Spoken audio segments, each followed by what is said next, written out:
The following week began quietly, but beneath the calm, something bigger was rising. The essay had now been shared far beyond the small town. A few city schools even printed copies for their students to read. Teachers used it to start discussions about respect and listening. Mia didn't understand how wide her words had traveled. She still walked to school with her backpack bouncing lightly, still played with her dolls at home, still asked her mother for extra syrup on pancakes. But everywhere she went, eyes seemed to follow her. One morning, Daniel received a phone call from the mayor of the nearby city. "Mr. Daniel," the mayor said respectfully, "I would like to invite your daughter to a community event. People want to hear her speak. Her words are making a difference." Daniel listened in silence, then replied firmly, "She is 10 years old. She does not need a stage. Her essay already speaks for her." The mayor hesitated, then agreed. But Daniel knew it would not end there. The more people learned about Mia's words, the more they would want to see the face behind them. That same afternoon, a television news crew arrived at the school gates. They weren't allowed inside, but they filmed students leaving, hoping to catch a glimpse of Mia. The officers at the gate grew uneasy, aware that the little girl they once corrected was now the center of attention. Inside the car, Mia asked her father, "Why are there cameras outside?" Daniel smiled gently. "Because people are curious. But don't worry, you don't have to talk to them." Mia looked thoughtful. "I don't want to be on TV.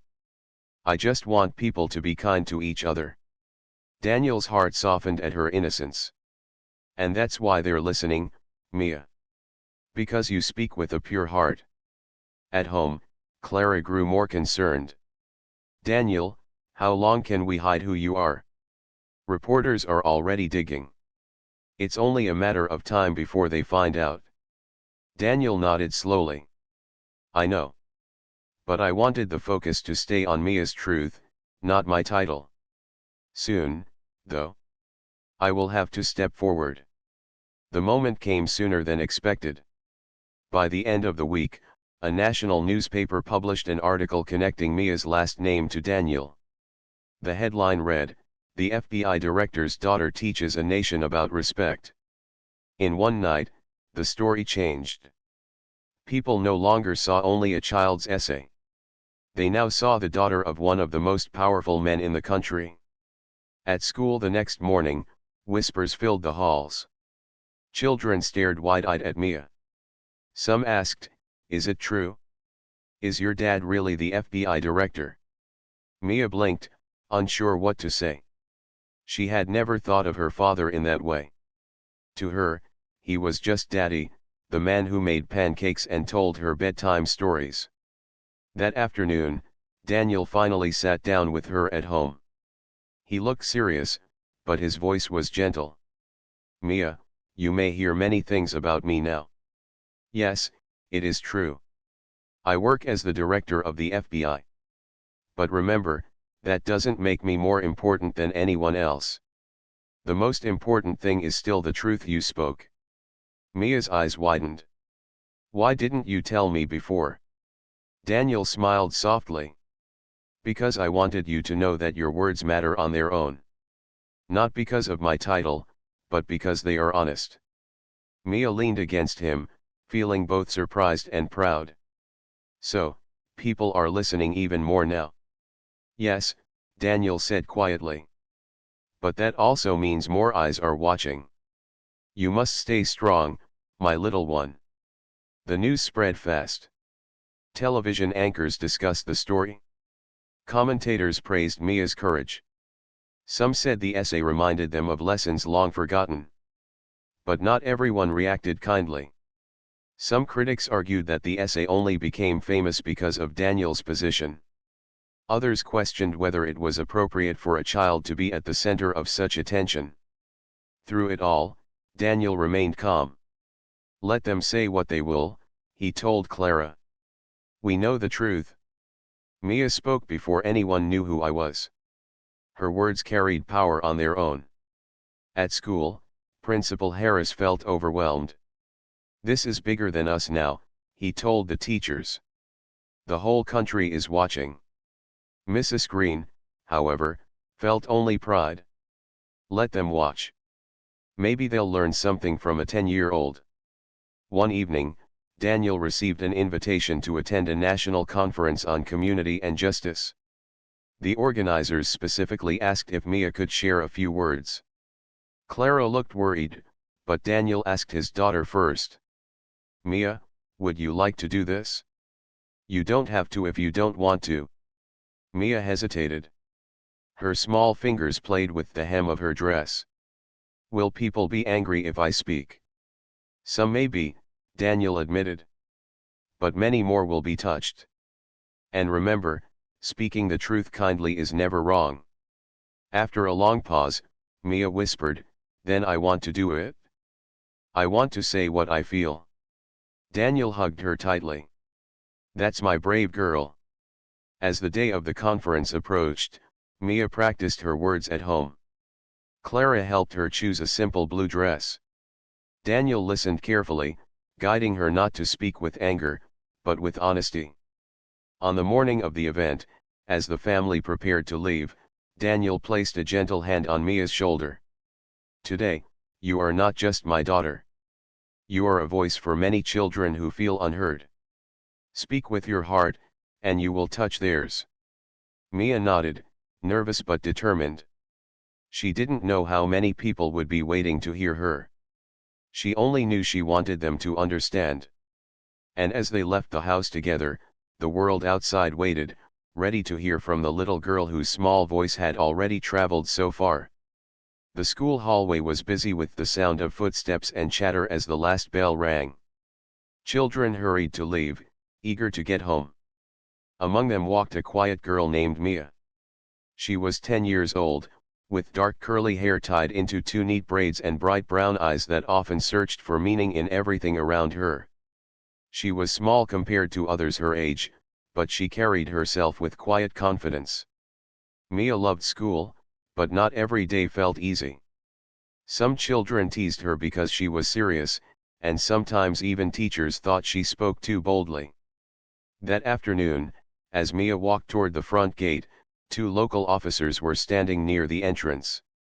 They had been called to the school for another reason, but they now stood watching students exit, their tall figures making the children nervous.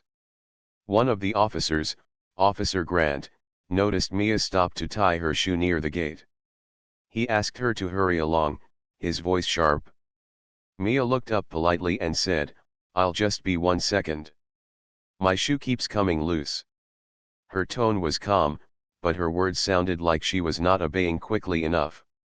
The officer frowned. "Young lady, don't talk back. Just move when you're told." Mia blinked. She didn't mean disrespect. She spoke the truth as she always did. "I'm not talking back. I just need to fix it so I don't fall." Some children nearby paused, watching nervously. A few whispered. The second officer, Officer Blake, crossed his arms. "You kids today think you can answer everything. Don't you know how to respect authority?" Mia stood still, her small hands tightening around the laces of her shoe. She felt a strange mix of fear and courage. "I do respect you," she said softly. "But respect also means listening to me when I speak." The hallway went quiet. For a moment, it felt as if her voice carried louder than it truly was.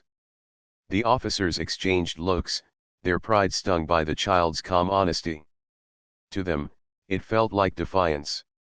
To Mia, it was only truth.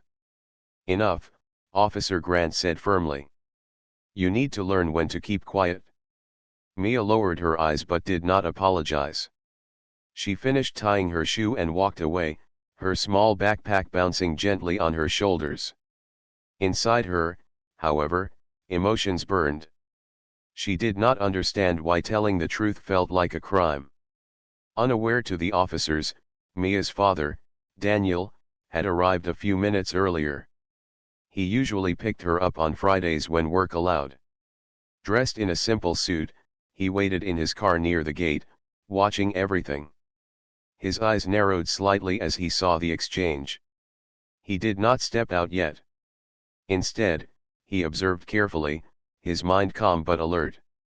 Daniel was not an ordinary father. He was the director of the FBI, though very few people in the small community knew this. To Mia, he was simply her dad, the one who helped with homework, cooked pancakes on weekends, and told her bedtime stories about heroes who won not by force, but by courage.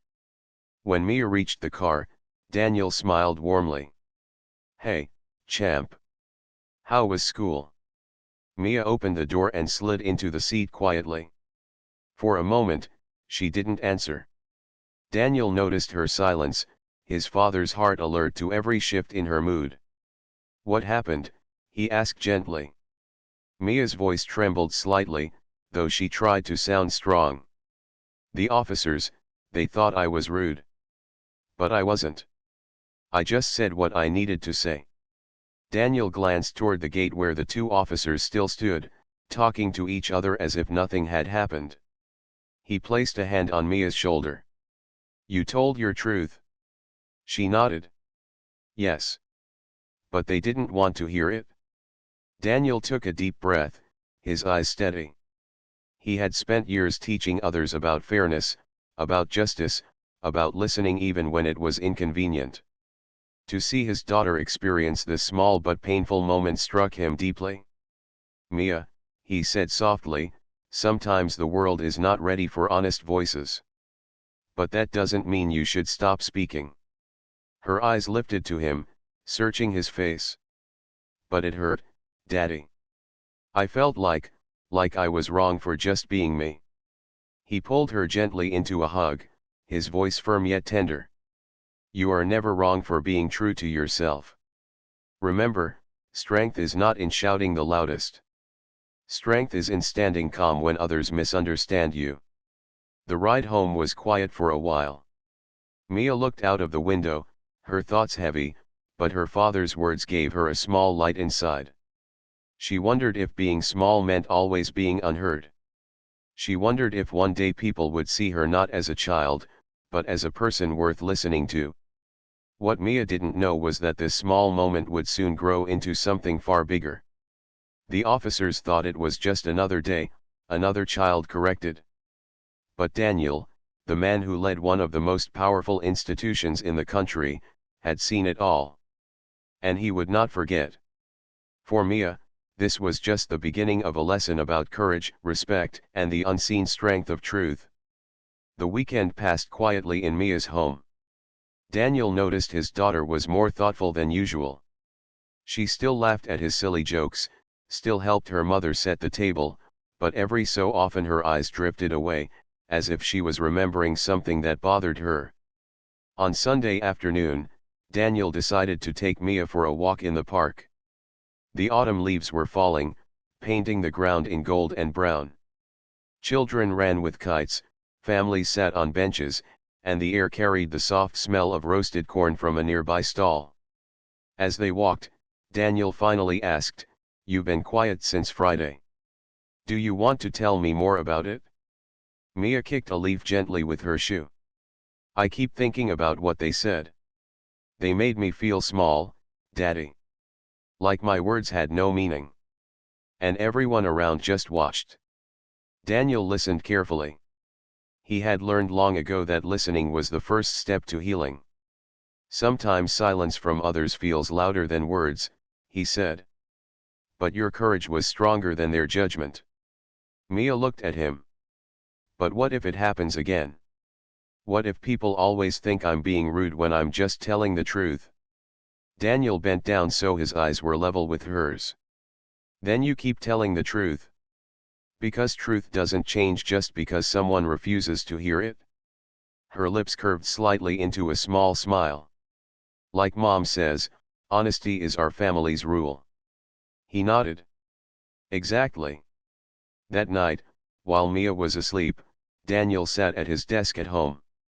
His work files were neatly arranged, but his mind was restless. He kept replaying the scene at the school. Two officers, using their authority not to guide but to silence. He wasn't angry for himself, but for the little girl who only wanted to be understood. He pulled out a notebook and wrote down thoughts. As FBI director, Daniel faced issues of justice every day on a grand scale, but this was different. This was personal. He knew he could not let his emotions drive his actions recklessly, yet he also knew the lesson Mia learned that day should not be ignored. The following Monday, Mia returned to school. Her friends greeted her cheerfully, though a few still whispered about what happened with the officers. Children often repeated stories in half-truths, and Mia felt the weight of their curious eyes. She held her head high, just as her father had taught her. In the teacher's lounge, however, a different conversation was taking place. Two staff members had overheard what happened at the gate. Some thought the officers were too strict with the child. Others said Mia should have simply stayed quiet. The whispers grew, traveling beyond the school walls. By afternoon, even some parents had begun discussing it. Daniel heard of this when he came to pick Mia up again. A parent stopped him near the parking lot. "Mr. Daniel, I heard your daughter had a situation with the officers last week. I hope she's okay." Daniel gave a polite smile. "She is strong. Thank you for asking." The parent lowered their voice. "People are talking. Some think the officers went too far. But you know how things spread in small towns." Daniel nodded and drove home with Mia. His thoughts were now sharper, clearer. It wasn't just about his daughter anymore. It was about what children learned from adults, whether fairness mattered, whether voices should be silenced just because they were young. That evening, during dinner, Mia asked something that caught both her parents by surprise. "Daddy, can I write about what happened?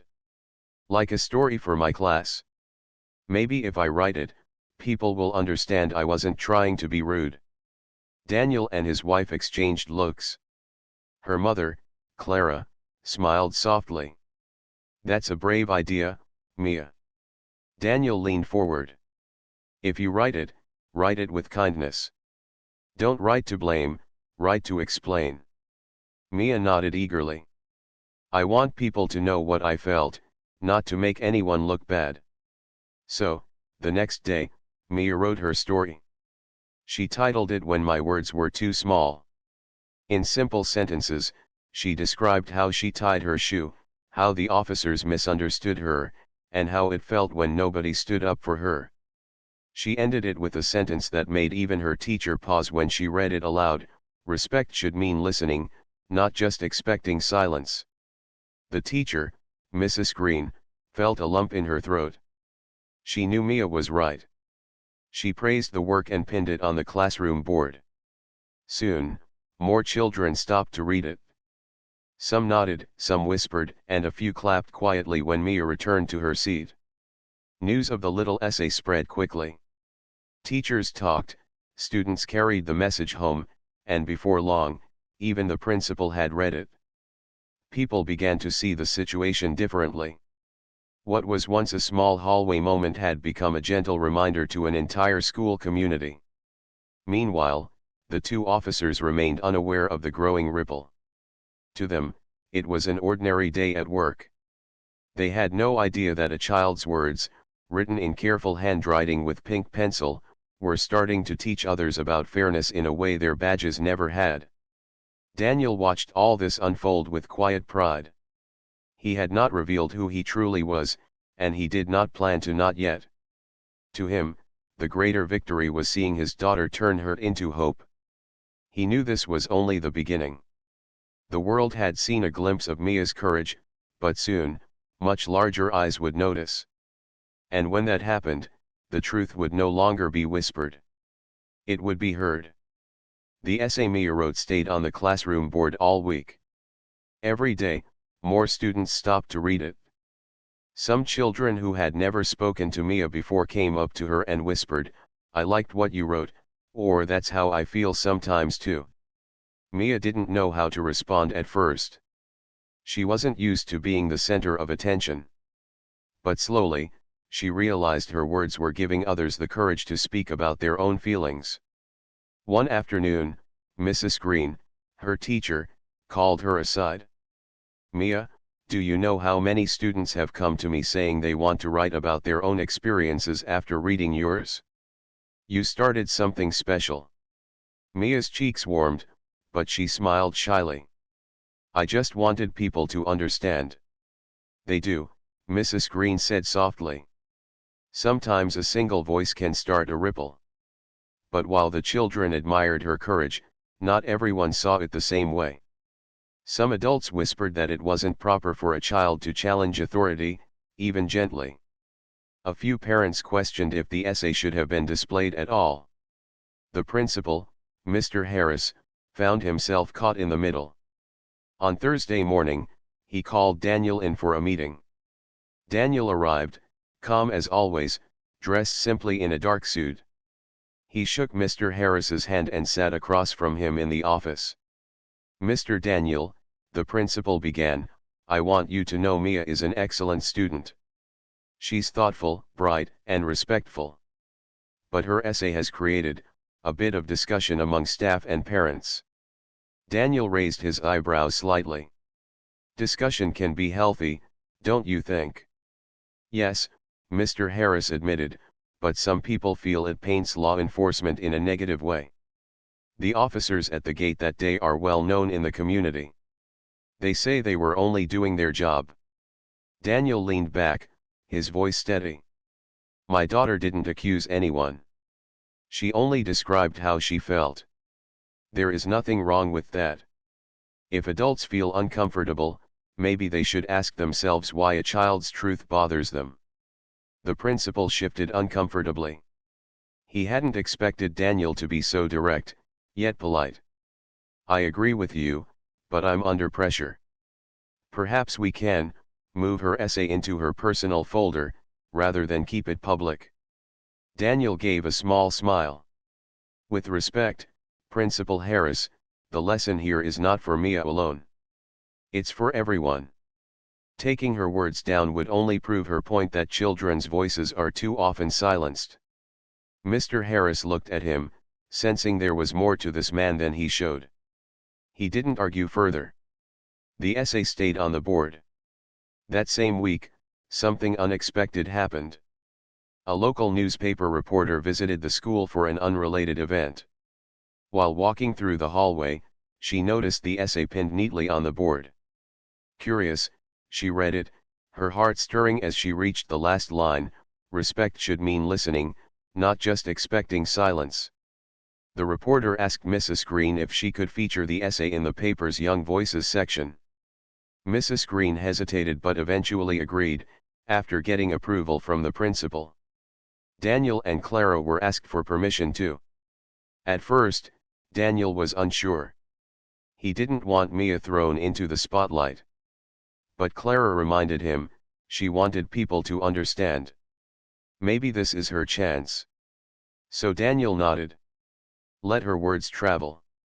The following Sunday, Mia's essay appeared in the newspaper. It was printed exactly as she had written it, with her neat handwriting shown in a photograph. The headline read, "The voice of a 10-year-old girl teaches us about respect." The response was bigger than anyone expected. Letters poured into the newspaper, praising Mia's honesty. Some teachers wrote that they would use the essay in their classrooms. Parents shared it on community boards. Even strangers wrote about how it reminded them of times they felt unheard as children. At home, Mia was surprised when neighbors congratulated her. "We're proud of you," one said. Another smiled, "You said what many of us have been thinking." Mia blushed. She never imagined her small story could reach so far. But not everyone was pleased. The two officers at the gate eventually saw the article. They didn't like the attention. "This makes us look bad," Officer Grant muttered. "It was just a kid being difficult, and now it's in the paper." Officer Blake frowned. "The community's watching us now. We'll have to be careful." What they didn't know was that someone else was also watching. In his quiet office in Washington, one of Daniel's colleagues at the FBI read the same article. He recognized the last name Daniel's family. A thoughtful smile crossed his face. He picked up the phone and dialed Daniel. "I didn't know your daughter was already following in your footsteps," the colleague teased lightly. Daniel chuckled softly. "She's braver than I was at her age." But inside, he felt a swell of pride mixed with concern. He knew attention could be both a gift and a burden. For now, though, he let Mia enjoy the warmth of support around her. That night, Mia sat at her desk, sketching in her notebook. She drew ripples in water, starting from a small drop. Beneath it, she wrote, "A little voice can travel far." She didn't realize how true those words would become. For the ripple she started was no longer just about her, it was about a community learning what respect truly meant. And soon, the ripple would reach even further, in ways she could not yet imagine. By Monday morning, the small town was buzzing with talk about Mia's essay in the newspaper. Some people carried copies with them, pointing to the final line and nodding in agreement. Others debated whether children should be so bold. But no matter what was said, one fact was clear: people were listening. At school, Mia felt both nervous and excited. Friends smiled at her, and even teachers who rarely spoke much to her gave her kind nods. Yet she also noticed how the two officers at the gate seemed different. They no longer stood casually. Their posture was stiff, and their glances toward her carried something unspoken. Mrs. Green noticed too. She pulled Mia aside before class began. "Don't worry about what anyone thinks," she said gently. "Your truth matters." Mia nodded, though her heart beat faster whenever she saw the officers. She didn't dislike them, but she wished they could understand her instead of seeing her as a problem. That same day, Principal Harris received a formal call from the district office. Word of the article had reached higher levels of school administration. They wanted to know why a student's essay about officers was being circulated publicly. In the meeting, Harris explained, it was not an attack. It was a child's personal experience. The community has responded positively. But one administrator frowned. "Still, we cannot ignore the tension this creates. Especially when law enforcement is involved." Harris sighed after the call. He knew things were becoming larger than he could control. Meanwhile, at home, Daniel kept a careful eye on everything. Each evening, he and Clara spoke about how much attention the essay had drawn. "She's only 10, Clara worried. "I don't want her carrying a weight too heavy for her age." Daniel agreed. Yet deep down, he also knew this was not just about his daughter anymore. It was about how society treated children's voices. He could see how her words had touched hearts, how they sparked important conversations. That evening, as Mia worked on her homework, Daniel entered her room and sat beside her. "Mia," he said softly, "you've done something very brave. But I need to ask you something important. If more people talk about your essay, are you ready for that?" Mia hesitated. "Will they be angry at me?" "Some might be," Daniel admitted. "But many will be inspired.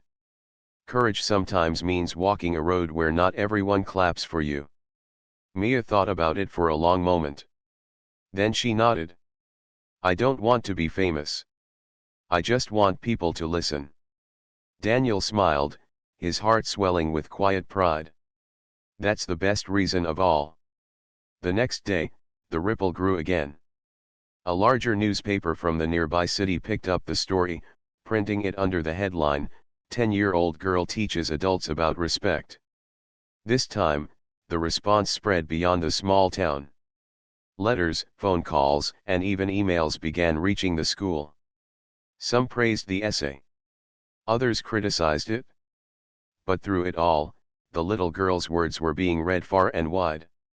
One afternoon, Mia's class was visited by the superintendent of schools. He had come to see the girl whose essay had created such attention. Standing at the front of the classroom, he praised Mia in front of her peers. "Your words remind us that wisdom doesn't always come with age. Thank you for your honesty. The class clapped, and Mia felt her cheeks flush red. She was grateful, but part of her wished life could be quiet again. Meanwhile, the two officers were feeling the pressure. Community members looked at them differently now. Some avoided speaking to them. Others whispered behind their backs. Officer Grant grew frustrated. We were just doing our job. How did this turn into such a big thing? Officer Blake was quieter, thoughtful. Maybe we didn't listen as we should have, he admitted one evening. Grant frowned.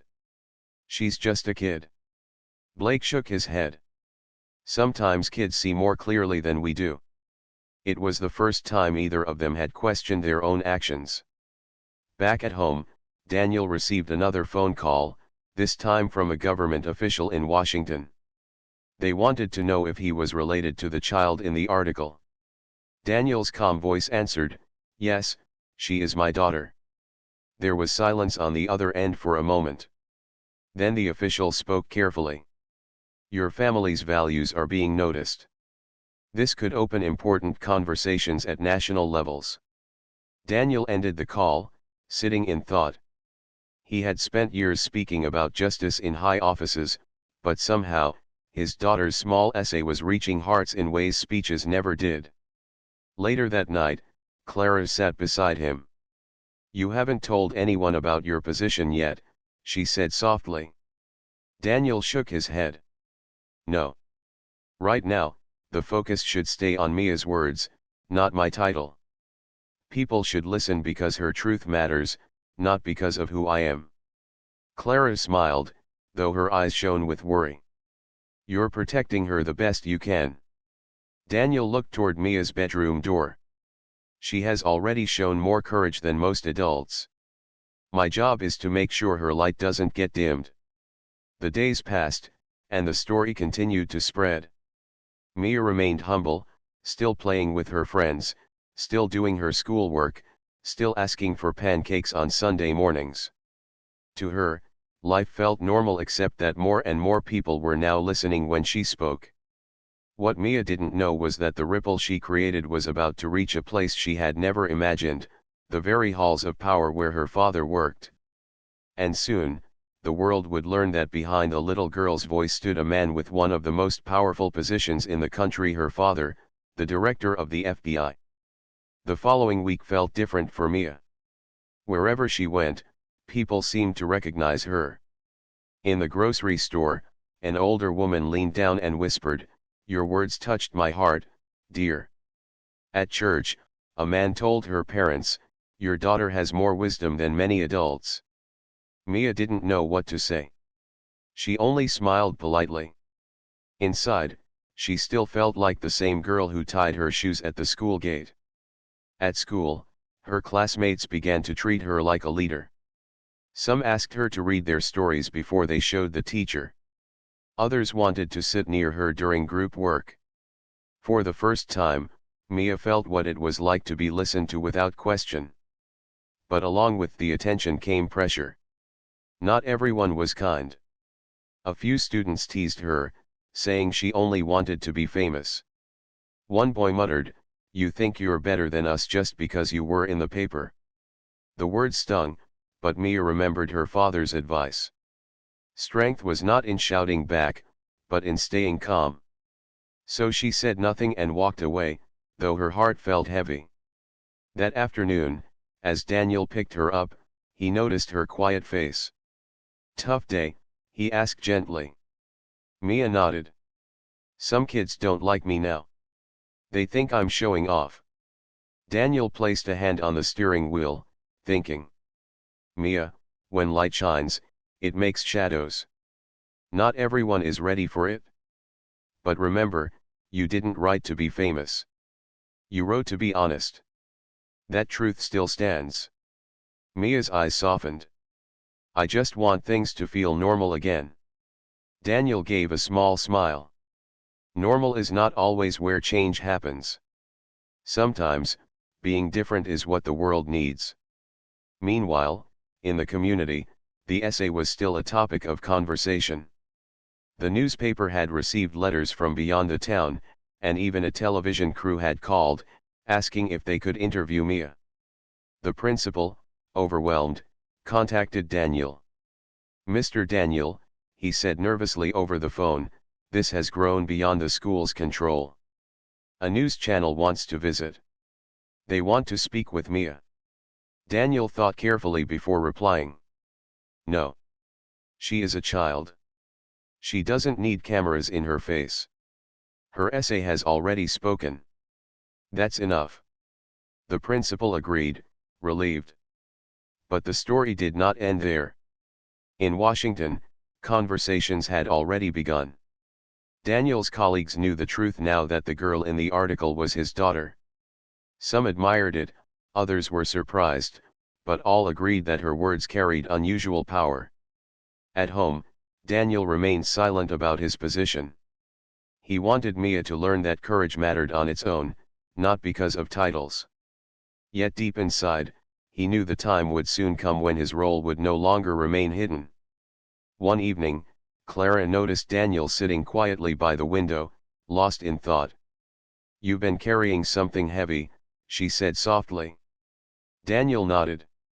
"Every day, I face decisions about justice. But this is different. Watching Mia walk through it, I feel more protective than ever. She doesn't know the storm her words are stirring." Clara touched his hand gently. "But isn't that the beauty? She speaks with a pure heart, without thinking of politics or positions. That's why people listen." Daniel looked at her, admiration in his eyes. "Yes. She's teaching us all."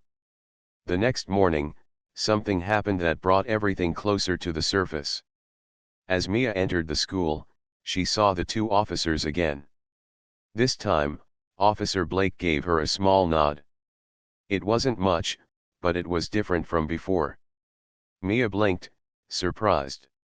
She gave a polite smile back and hurried inside. Later that day, Officer Blake spoke quietly to his partner. "You know, maybe we were too harsh with her. I read that article again last night. She wasn't wrong." Officer Grant sighed, but his eyes softened a little. "Maybe. I just didn't like being corrected by a child." Blake replied, "Respect goes both ways. Even kids deserve it." Those words stayed with him. Meanwhile, Mia's teacher encouraged her to keep writing. "You don't need another essay about the officers," Mrs. Green said, "but maybe you can write about what respect means in everyday life. Let your voice keep growing." Mia agreed. Writing gave her peace. In her notebook, she began another piece, titled "The Power of Listening." She wrote about her friends, about how it felt when they interrupted her, and how kindness sometimes meant simply giving someone space to speak. Her words were simple, but her teacher smiled when she read them. "You have a gift, Mia," she said warmly. At dinner that night, Clara read the new essay aloud to Daniel. He listened carefully, his heart swelling again. "She's not just writing," he whispered after. "She's shaping minds." But Mia only shrugged shyly. "It's just what I feel." That evening, as she went to bed, Daniel tucked her in. "Mia," he said softly, "you may not realize it now, but your words are reaching people in ways you cannot imagine. Hold on to your honesty. It's your strength." She yawned sleepily and smiled. "Okay, Daddy." When the house was quiet, Daniel stood alone in his study. He finally picked up his secure phone and made a short call. "It's time we prepare for what's coming," he told his deputy at the FBI. "My daughter has started something, and I can't stay silent forever." On the other end, the deputy replied, "Understood, Director. The world will soon know." Daniel hung up and looked out the window at the night sky. His daughter had begun a ripple with her truth. Now, he would have to step forward too. The day of the conference arrived. The hall was filled with adults and children alike, reporters, teachers, and community leaders. Banners hung with messages about respect, listening, and fairness. Mia's heart raced as she stepped into the room, her small blue dress crisp and neat. Her curls bounced gently as she walked toward her seat beside her father. Daniel squeezed her hand. "Remember, Mia, speak from your heart. That is all anyone needs to hear." Mia nodded, taking a deep breath. She could feel the eyes on her, but instead of fear, a quiet strength filled her. When it was her turn, she stepped onto the stage. The hall fell silent. She looked out at the sea of faces, some kind, some curious, some skeptical. She swallowed once, then began. "My name is Mia," she said softly but clearly. "I am 10 years old. Last week, I wrote an essay about how I felt when I was not listened to at school.